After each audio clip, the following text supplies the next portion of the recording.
İflic və epilepsiya xəstələrinin dərman təminatında yaranan problemlərdən danışacağıq. Elə xəstəliklər var ki, dərmanını vaxtında qəbul etmədikdə daha da ağırlaşır. İflic və epilepsiya xəstəliyindən əziyyət çəkən Aydan Əliyeva da bu acı gerçəkliyi hər gün yaşayır. Və təəssüf ki, tək deyil. Hazırda ölkədə onun kimi yüzlərlə, bəlkə də minlərlə insan bu təhlükə ilə üz-üzədir.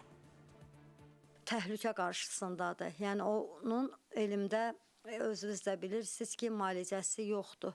Bu uşaq dərman atmasa həyat təhlükəsi ilə üz-üzədir. 20 yaşda Aydan Əliyeva anadan gəlmə serebral iflic və epilepsiya xəstəsidir. Günün müəyyən saatında qəbul etdiyi dərmanlar sayəsində xəstəliyi ilə mübarizə aparır. Əlbəttə ki, bu dərmanlar onun üçün bir seçim deyil, zərurətdir. Lakin son günlər ehtiyacı olan dərmanları almaqda çətinliklə üzləşir.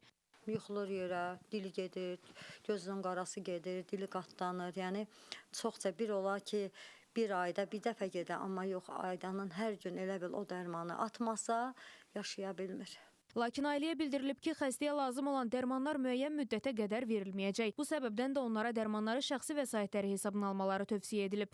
Aptekdə verilən dərmanlar bu uşağa qətiyyən düşmür də, fəsadlara səbəb olur. Dünən mənə bu söz deyiləndə ki, uşağa dərman verilməyəcək, gəl resept verim, get pulla aptekdən al. Yəni mən çox şok oldum da, belə bir şeylə rastlaşmamışdım, vəziyyət çətinləşib. Yəni bilmirik ki, nətər olacaq, nə vaxt gələcək, mənə bunu bildirmədilər.